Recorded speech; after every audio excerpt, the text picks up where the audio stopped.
that you saw before we started to sing. It's entitled "The Sounds of the Cross." Maybe some of you were here for Good Friday service and you recognize that. Maybe you weren't, and if you were, I just ask that you bear with me just a little bit. If you weren't, I want to get you caught up to speed. The sounds of the cross. There are a lot of sounds in our life that we recognize. The sound that you probably are absolutely the most familiar with and always will be is the sound of your own voice. Voices all sound different. They're very unique. And the sound of a voice down south is going to sound different than up north because you have that southern twang or that northern nasal. There's a difference, and it's recognizable. And you can usually recognize the sound of a man's voice versus the sound of a woman's voice. And usually you can even tell the difference between a young voice and an old voice. And the voice of one of your friends on the phone, though you can't see them, is recognizable from another friend on the phone that you don't see. There's other sounds that might be a little bit more complex than voices that you'd still recognize. Like the sound of footsteps on carpet versus hardwood.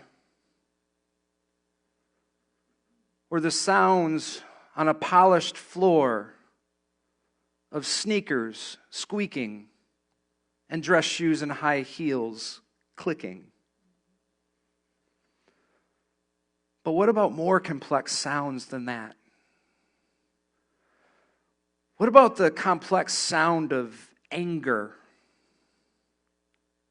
Maybe you experienced at some point in your life the sound of anger from maybe a parent because you didn't make maybe the best choice at the time. Maybe you heard the vocal inflections and the rise in tone or something else. Or what about hatred? Have you ever heard the sound of hatred? Sometimes it's just the words that are being said. There's plenty in our past in this country that would probably bring to mind some hatred. Because part of our ugly past is the hatred that was there between people of just different skin colors. It's not anything that we like to talk about, but most of us could probably recognize from a scene in a movie or maybe something that you experienced. Maybe something that unfortunately might still be going on these days. Kind of like some of the hatred over the political wars that go on in this country. Things that are said that should never be said. Threats of life, even.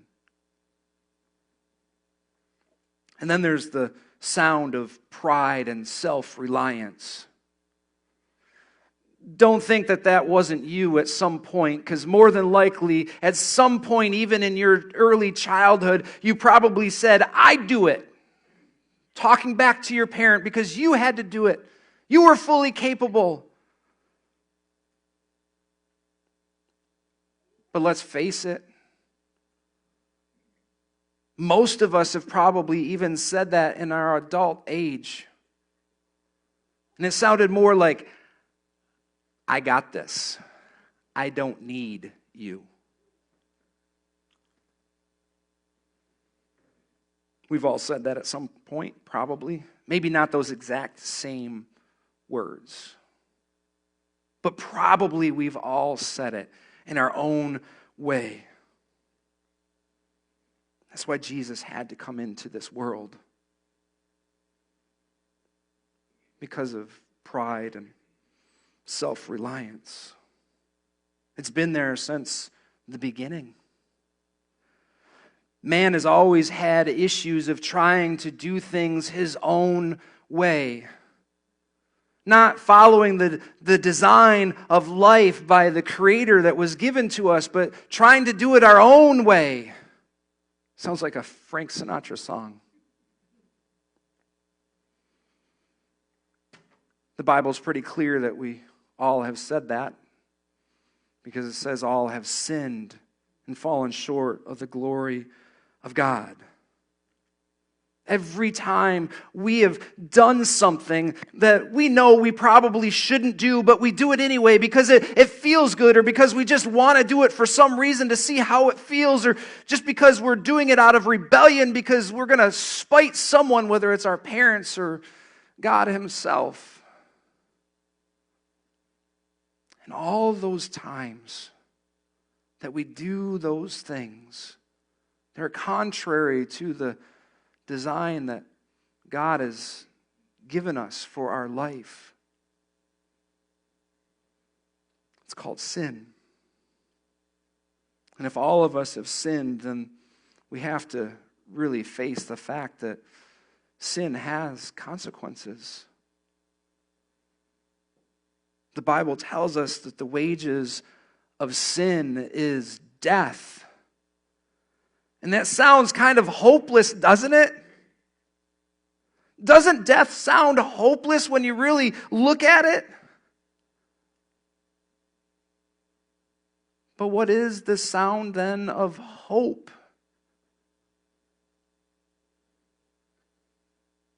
I don't think we can talk about that until we talk about the sound of grace.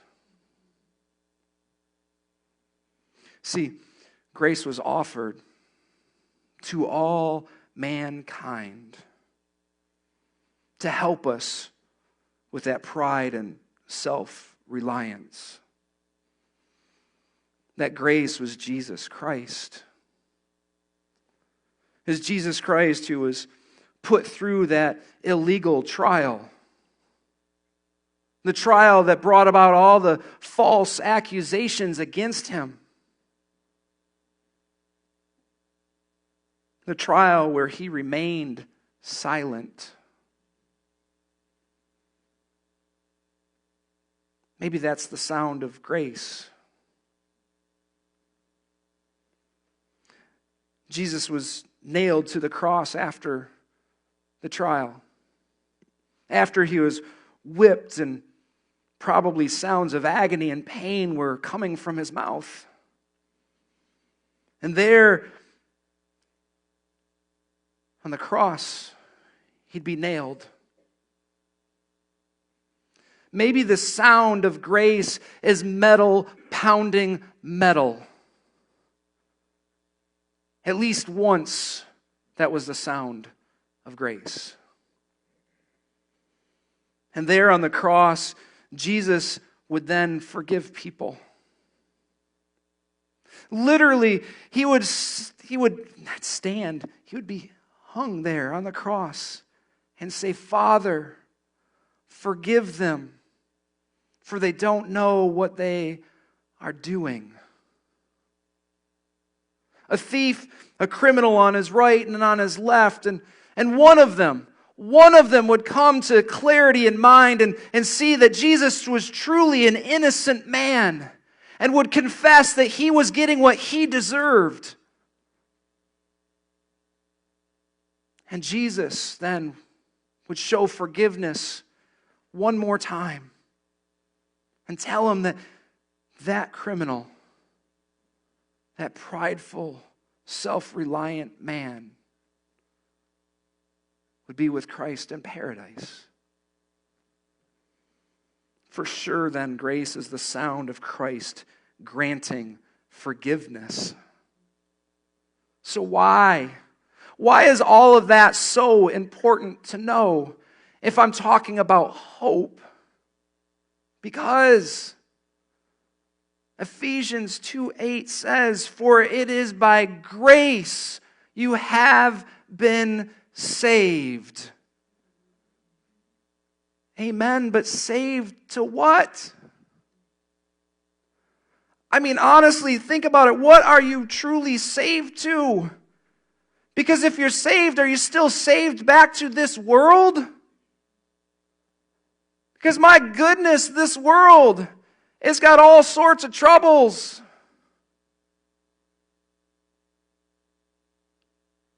I'm sure most of you have probably had one of those horrible, terrible, no good, very bad days.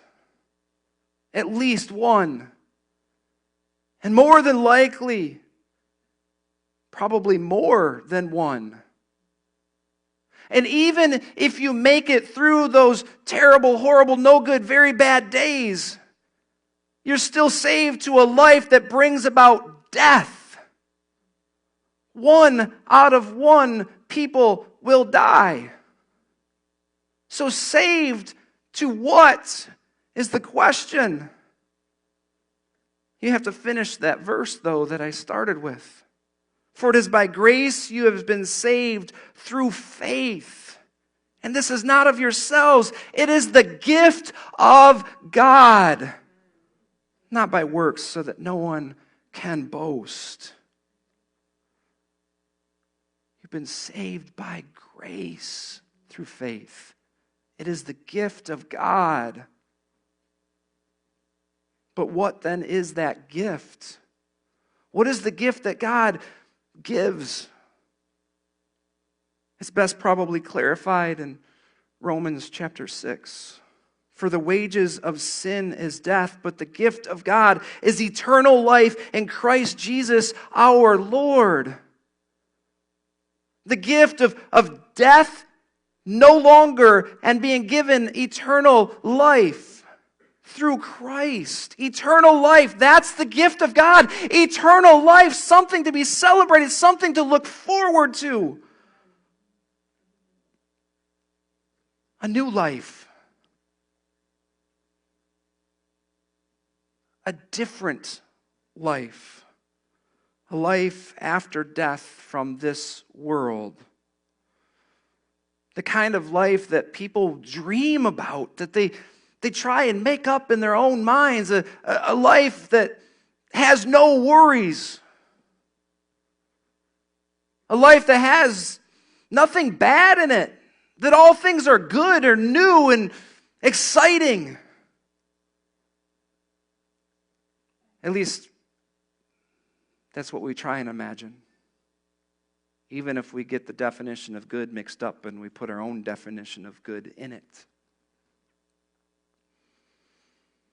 But it's only possible, whatever it looks like, through hope. And so hope then is the sound of a stone being rolled away from a grave. So if you brought your Bibles, would you turn with me to John chapter 20? If you did not bring your Bibles, there's a Bible in the seat in front of you. Grab that. Turn to page, I believe it's 880. Yeah, turn to page 880.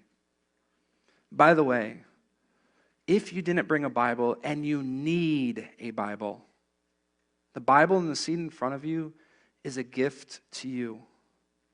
Because we believe it to be the Word of God. And it's that gift that then leads to eternal life as well. So if you need it, please take it with you if you truly need it. Enjoy it as a gift.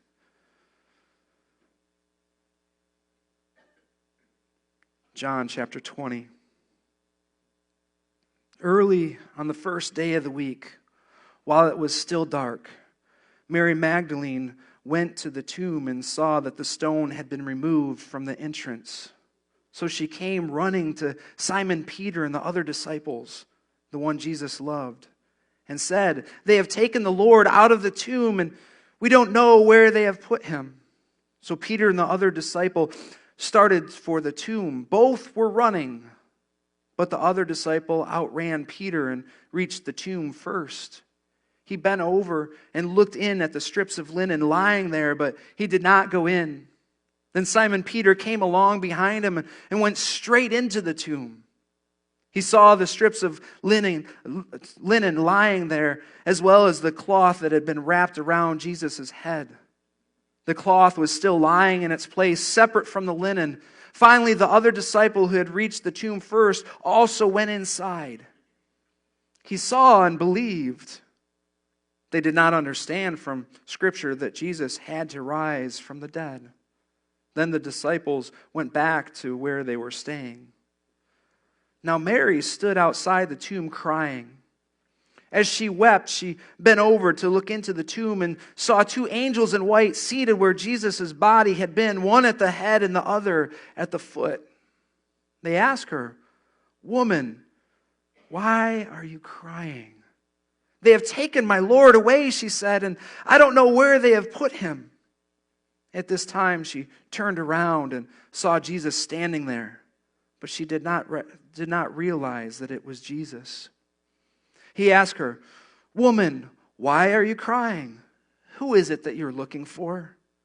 Thinking he was the gardener, she said, "Sir, if you have carried him away, tell me where you have put him, and I will get him." Jesus said to her, "Mary." She turned toward him and cried in Aramaic, "Rabboni," which means teacher. Jesus said, "Do not hold on to me, for I have not yet ascended to the Father. Go instead to my brothers and tell them, I am ascending to my Father and your Father, to my God and your God." Mary Magdalene went to the disciples with the news, "I have seen the Lord."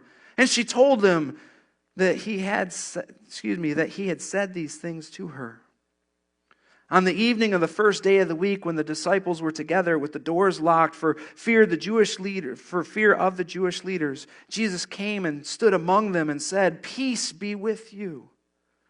After he said this, he showed them his hands and side. The disciples were overjoyed when they saw the Lord. Again, Jesus said, "Peace be with you. As the Father has sent me, I am sending you." And with that, he breathed on them and said, "Receive the Holy Spirit. If you forgive anyone's sins, their sins are forgiven. If you do not forgive them, they are not forgiven." Now Thomas, also known as Didymus, one of the 12, was not with the disciples when Jesus came. So the other disciples told him, "We have seen the Lord." But he said to them, "Unless I see the nail marks in his hands and put my finger where the nails were, and put my hand into his side, I will not believe." A week later, his disciples were in the house again, and Thomas was with them. Though the doors were locked, Jesus came and stood among them and said, "Peace be with you." Then he said to Thomas, "Put your finger here. See my hands. Reach out your hand and put it into my side. Stop doubting and believe." Thomas said to him, "My Lord and my God." Then Jesus said to him, "Because you have seen me, you have believed. Blessed are those who have not seen and yet have believed." Oh, to be in that room. Oh, to be in that room and to see the one that you knew was the Messiah and yet was crucified and died and placed in a grave. And you had the day, the time, the hours of agony going, what just happened?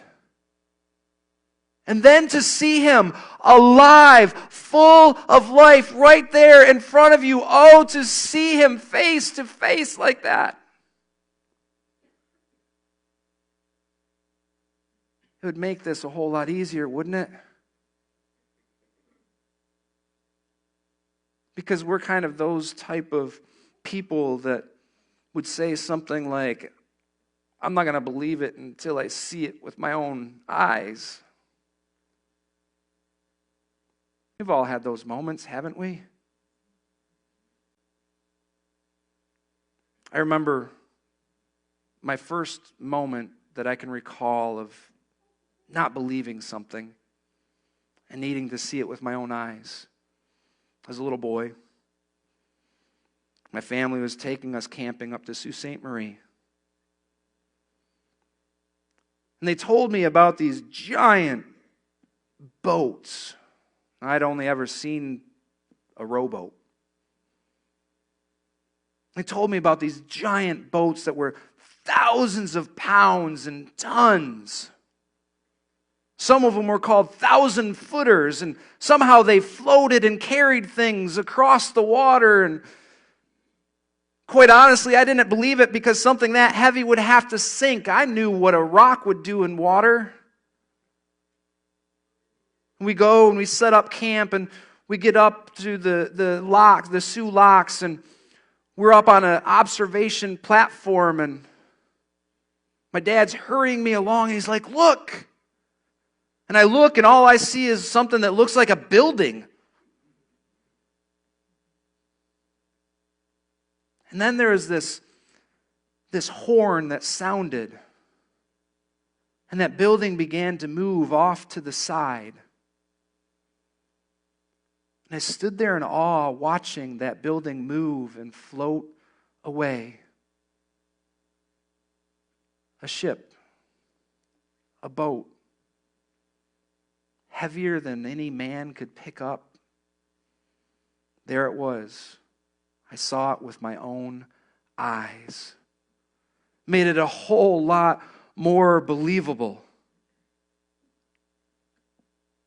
Blessed is he who has not seen and yet has believed. Takes a lot of faith, though, doesn't it? To believe something that you have never seen, to trust it to be true. But what is faith? Turn over to Hebrews chapter 11. If you're in the Worship Center Bible, page 974.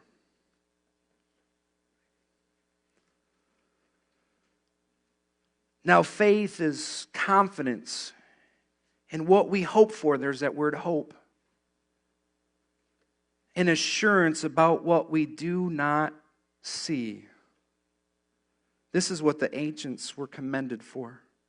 By faith, we understand that the universe was formed at God's command, so that what is seen was not made out of what was visible. It goes on and talks about by faith, Abel. And then it goes on and says by faith, Enoch. And by faith, Noah. And by faith, Abraham. And by faith, even Sarah. And if you pick back up in verse 13, all these people were still living by faith when they died. They did not receive the things promised. They only saw them and welcomed them from a distance, admitting that they were foreigners and strangers on earth. People who say such things show that they are looking for a country of their own. If they had been thinking of the country they had left, they would have the opportunity to return. Instead, they were longing for a better country, a heavenly one. Therefore, God is not ashamed to be called their God, for he has prepared a city for them, a heavenly city, an eternal city, and an eternal life for them in that eternal city. That is the gift of God. That is the gift of God. That is the eternal life that gives us hope, that gives us something to look forward to. So what does hope really then sound like?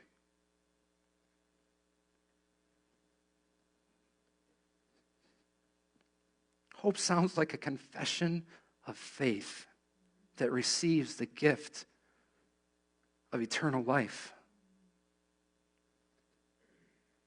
A confession of faith. A confession of believing in something that you have not yet seen with your own eyes. A confession that Jesus Christ really is the Son of God. That Jesus Christ died on a cross for your pride and self-reliance, for your sin. That he died for the consequences of that sin, which is death. The wages, the payment, the thing that you receive for sin is death.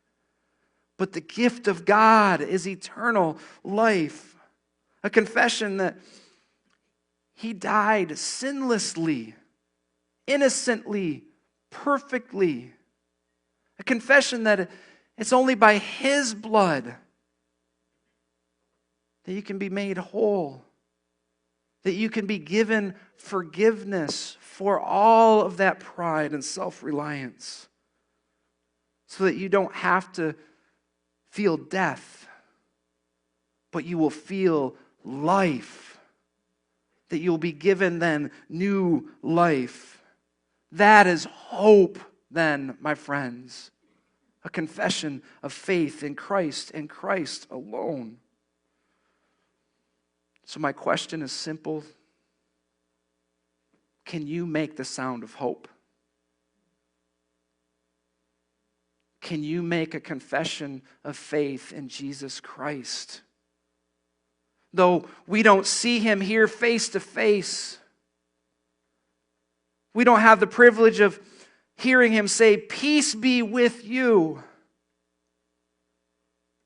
But we have the privilege of trusting the word that says, "Blessed are those who have not yet seen, but have believed." Can you make that confession? Can you make that sound of hope? Because the book of Romans tells us that if you confess with your mouth that Jesus is Lord and believe in your heart that God raised him from the dead, you will be saved. Everybody, at some point in their life, has to recognize Jesus. It's just simply a matter of whether you confess and believe. When our days are over, you will see him face to face. But you have to confess before you get there. You have to believe before you get there. If you want to possess the hope that is the gift of God, that is eternal life, where all things are made new, and all things are good, and perfect, and holy. Can you make that sound of hope? I'm going to pray. We're all going to bow our heads. And we're going to thank God for making a way that we can have hope, that we can have eternal life. And if you have never made that sound of hope, I'm going to help you, lead you through a prayer. You don't have to say the words that I say. You just have to confess it in your own mouth, that Jesus is Lord. And believe it in your heart. So, with all heads bowed, eyes closed, let's thank him. And let's confess our faith in him. Heavenly Father, Lord Jesus, God, we confess that we are prideful, self-reliant people in need of a Savior. And you are him. You are the one who died on a cross, taking our rightful place, Lord. And God, through that death, you paid our penalty.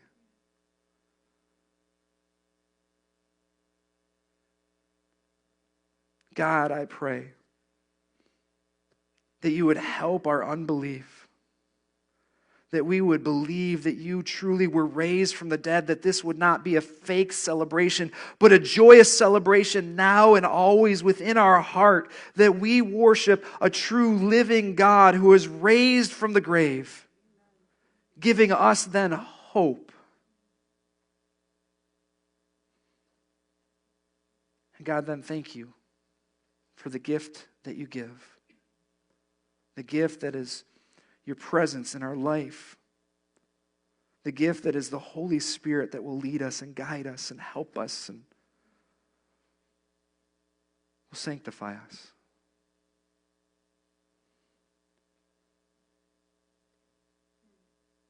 God, thank you for the salvation that comes through Christ and Christ alone. God, it's in that name that we pray. And all people said, amen. Listen, if you made that confession for the first time, like you've never made a confession like that in your life,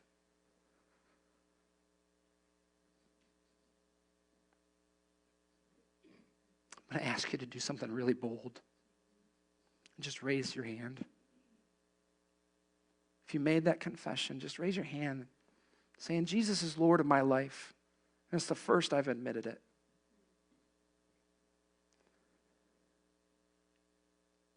And if you're still unsure,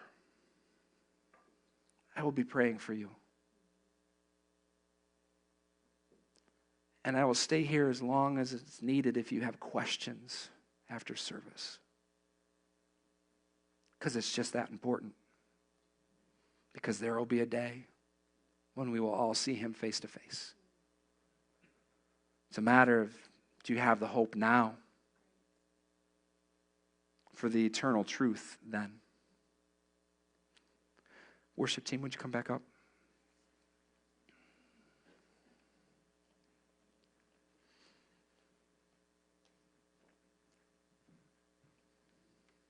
Our Jesus lives. He is the one who redeems and restores. Will you stand to your feet and sing with us?